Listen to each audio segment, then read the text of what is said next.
What's going on, everybody? I originally made a De La Soul ranking video 2 years ago, but it was recently copyright blocked, so I figured I would redo it now with some updated visuals and new thoughts on each album since their music is finally available on streaming. De La Soul is one of the greatest musical acts of all time. Really, everything they make is incredible, so I highly recommend them all. And before I get started, if you want to leave a like and subscribe to the channel, that is greatly appreciated. Make sure to drop your ranking down in the comments because I'm really curious to see what everyone's thoughts are on these, and now let's get right into it. At number 12, we have Are You In, the Nike Plus Original Run mixtape. In 2009, De La Soul teamed up with Nike to make a running-inspired mixtape produced by Flosstradamus, which is a sentence that sounds like it was generated by an AI or something, but this really is a super slept-on project. The tape starts off with the 7-minute Morning Rise. De La is always able to rap about the most mundane, everyday activities, but make it sound interesting. Even though this is their worst project to me, their pen game is still in the top tier of hip-hop. Production-wise, this tape is synth-heavy and processed, which sets it apart from the previous work, but it isn't really my cup of tea personally. Attack of the Stet and Pick Up the Pace are songs that's literal purpose is to motivate you while running, but they really just aren't enjoyable to me when I'm just chilling listening to music like I usually am. But Forever closes out the project as one of their best songs of this millennium. Amazing verses and an absolutely beautiful beat. This project is definitely not their best, and it doesn't really set out to be that. But it is dope that this project even exists at all. Number 11, The Impossible Mission TV Series, Part 1. This compilation album with all unreleased material was released in 2006, but has recordings dating all the way back to 1991. This is the only one on this list that I didn't include in my original ranking from 2 years ago, but I definitely was sleeping on it. Since this has recordings from essentially the entirety of De La Soul's 15-year career to this point, it really captures what made them special throughout each evolution of the group's sound. You have the track De La Soul's Poster, which is right from the De La Soul is Dead sessions, so it's really cool to hear the group rap over some Prince Paul production once again. My Mind State is a cut from the Balloon Mind State, and they even give background on this song and some others on the intro to each track. Respect has this beautiful sample courtesy of Super Dave West, and the plugs rock over it, making for a joint that would fit right in with the best of the grind date. There's production here from Dave West, Prince Paul, J Dilla, Ninth Wonder, and Oh No, so this isn't some subpar throwaways. The group is still bringing their best here, but one of the best things about De La Soul is the way that they're able to create albums as complete cohesive pieces of art, and with this being a compilation, it just doesn't have that same magic. At number 10, Smell the Daisy. This 2014 mixtape made by the group in honor of the late, great J Dilla is definitely the forgotten gem of the group's discography. With 11 songs, all produced by J Dilla, it's really impossible to go wrong. Dilla Plugged In is the standout track here. The group weaves poetic odes to Dilla himself over the most perfect beat you can ask for. Most of these songs are remixes of classic De La songs over JD beats, and that does bring some mixed results. Goes With The Word is a perfect evolution of Potholes in My Lawn, giving the song an updated, smoother beat and an extra third verse, while Who is a remake of their song Ooh, and the beat is just a major downgrade from the original. They remix Ego Trippin', Oodles of O's, Saturdays, and The Magic Number, and while these are all cool new additions to their catalog, none of them quite live up to the greatness of their originals. Overall, this is another cool but unnecessary project when looking at their discography as a whole. Number 9, Aoi Bionics. The group's first official album on this list is the second of their Artificial Intelligence series. The album starts off great, with Dave spitting a sharp verse over the futuristic yet soulful head-knocking beat on the title track. Both plugs use a very staccato flow at various points of the album, and it definitely fits with these beats. But it's still not really my preferred delivery, as opposed to their more flow-oriented jazz style. The beats sound very early 2000s, for better or worse. Both albums in the Aoi series definitely feel like products of their time, and it's just not personally my favorite era for hip-hop sonically.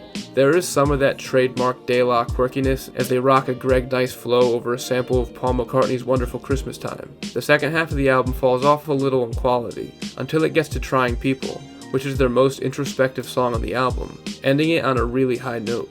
Overall, a dope project that just doesn't reach the consistent highs of their other albums. At number 8, Plug 1 and 2 present First Serve. While this isn't technically a De La Soul album, it has two of the group's three members, so I'm including it here. On this incredibly ambitious concept album, Posthumous and Dave play the parts of Pop Life and Dean Whittier in a rap group called First Serve. Throughout this album, the group calls attention to the tropes and trends of modern hip-hop, as they imagine what it would be like to be up-and-coming artists in the current day. The production on this album is handled by French DJ duo Chocolate and Khaled. The production is sample-heavy and very solid, but rarely matches the groundbreaking soundscapes on De La's main records. Small Disasters is a great song, where the duo details the struggles of an up-and-coming artist that hasn't made it yet. And that leads into We Made It, which is one of my personal favorite feel-good songs of all time. This song just makes you want to get up and start winning. The beat and performances are so infectious. Must Be the Music kind of sounds like a Euro dance song, but First Serve kills the beat in typical De La fashion. The end half of the album dropped in quality just a little bit, but overall this is such a cool little hidden gem of their discography. Number 7. Aoi Mosaic Thump. On their first album of the new millennium, De La Soul was out to prove both lyrically and instrumentally that they could still hang with the next generation of hip-hop. Lyrically, the group was still in peak form, but the early 2000s production does date this album slightly compared to their timeless work from the 90s. Songs like I See Y'all and Squat sound pretty dated, but Set the Mood is one song where the head-knocking 2000s beat combined with De La's style to make a super cool and unique banger. They definitely make an effort to make some harder and more hype songs on this project, and it turns out to be a real standout amongst their more jazzy and laid-back discography. On My Rights, The Alcoholics and Exhibit help De La rock a beat that's guaranteed to make you rock the stank face. Redman provides a legendary hook on Ooh, which actually ended up being one of the group's biggest hits outside of the first two albums. One thing that I love about De La Soul is that they always bring out the best of every artist that they collaborate with, and this album is no exception. There's an aggression to their music that's been there since De La Soul is dead, and they really embrace that side of themselves here, and it works very well on songs like The Art of Getting Jumped and You Don't Want a BDS. As opposed to their other AOI project, this one is pretty dope all the way through, so I have no complaints other than some of the production. At number 6, And the Anonymous Nobody. After decades of issues with sample clearances, De La Soul crowdsourced their comeback record to be able to record hundreds of hours of their own music, just so that they can sample themselves, and that's some legendary shit.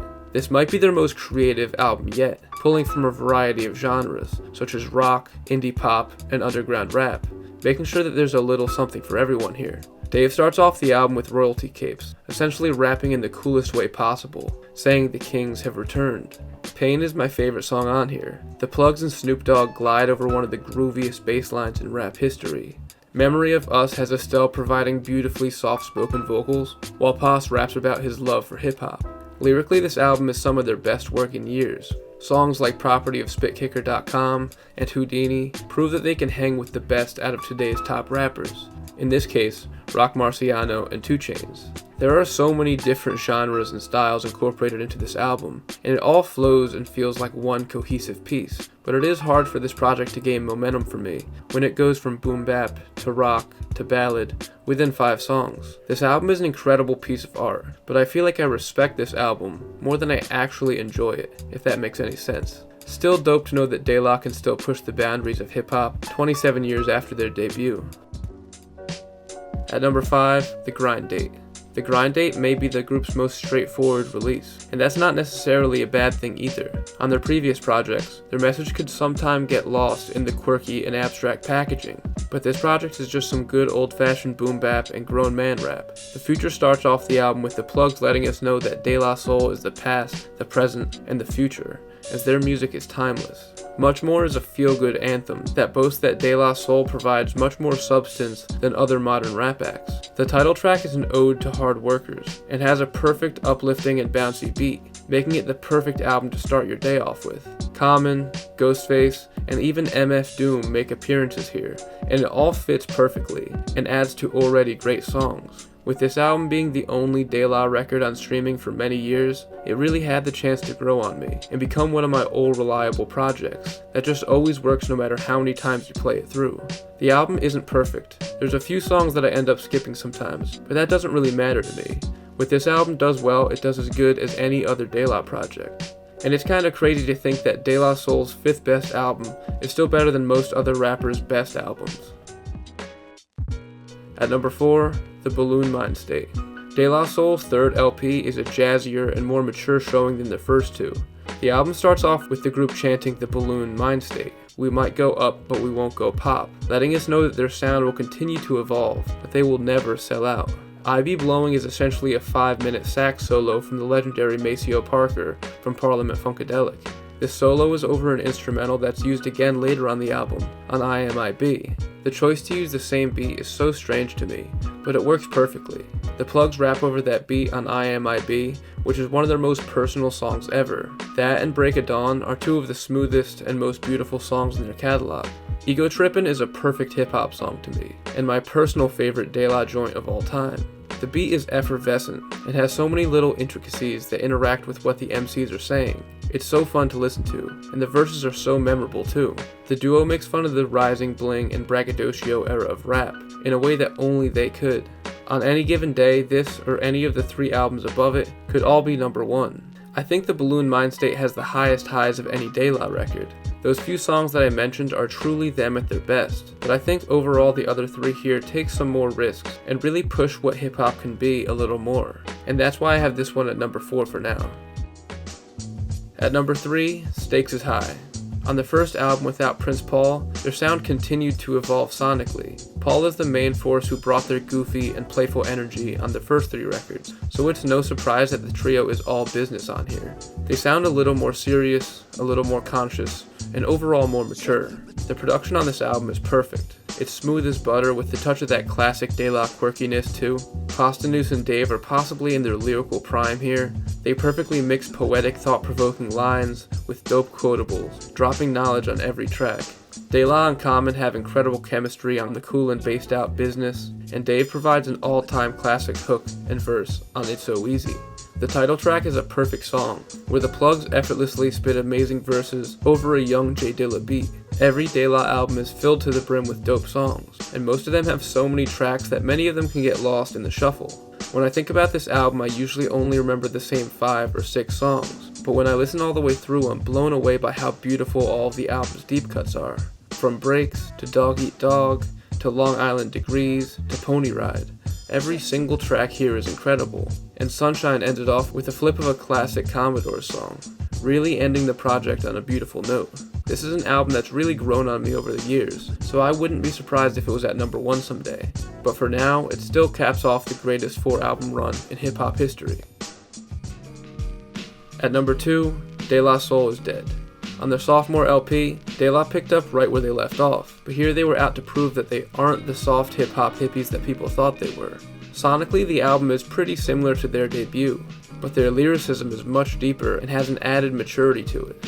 Oodles of O's starts the album off with both MCs using the same rhyme scheme over a hypnotic groove. A roller skating jam named Saturdays is a disco-inspired song, with a funky beat and great verses from the Plugs along with Q-Tip.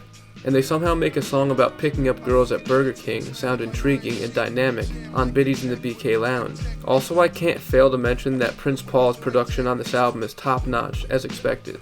It carries on the sampledelic smorgasbord that was on their original, but this time it has some real experimental variety too, even spoofing 80s house music on Kicked Out the House, and it turns out to be a one-of-a-kind banger. The group tackles some darker subject matter on My Brother's a Basshead and Millie Pulled a Pistol on Santa, really showing off their elite storytelling skills. I often think of their first 2 albums together because they both represent a magical time in the native tongues, and each is incredible in their own way.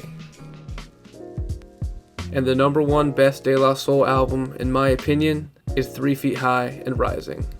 Few artists have had their style completely refined and unique to them by their first record. Paz, Trugoy, and Maceo were just 18 and 19 years old when they recorded this, and every second of the album is groundbreaking. With over 60 samples used throughout the record, this album broke the music industry and completely changed how hip-hop would be made forever.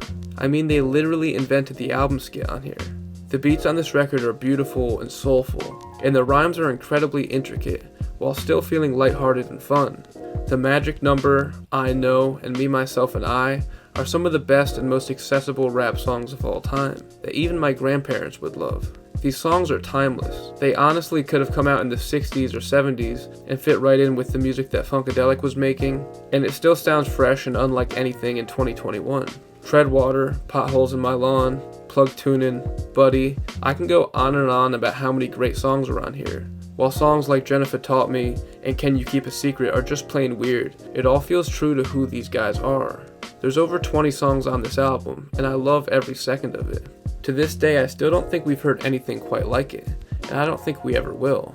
Earlier this month, when De La's music was finally put on streaming, this was the first record that I ran to, as I'm sure it was for a lot of other people.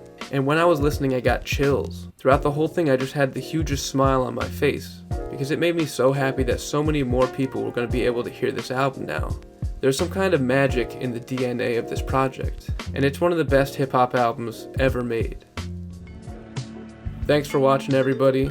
I hope you guys enjoyed this one. I was planning on doing a full De La Soul artist spotlight video earlier this month, but after Dave passed away, I just couldn't figure out the right words to use that would do him and his career justice. De La Soul really is one of my favorite groups of all time. I want to give another shout out and thank you to all of my patrons, as always. Make sure you guys are all out there streaming De La Soul. Rest in peace, Dave. And as always, I got a lot more headed your way, so stay tuned, stay safe, and stay deaf. Thanks for watching.